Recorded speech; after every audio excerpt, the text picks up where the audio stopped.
Hi, I'm Tony Mancini, your host of The Weekly. and welcome to this week's episode of The Weekly. If this is your first time here, welcome. So what can you expect from The Weekly? We'll bring to you stories that highlight innovation and trends in our marketplace. They'll be quick, they'll be digestible, and they'll be something that will help you move your business forward. I have a client that literally just had their best 2-month span ever.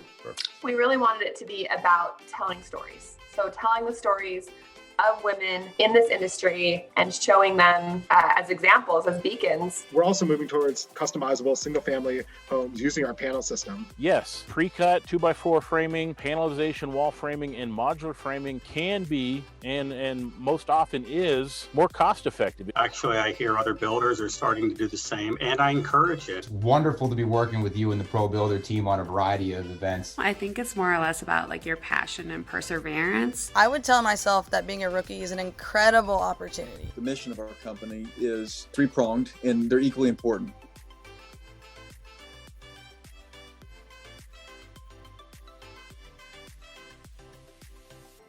As always, we appreciate you joining us. So thank you. We greatly appreciated having you here this year. I wish everyone a wonderful, wonderful holiday. Be safe, and we really look forward to seeing you in January.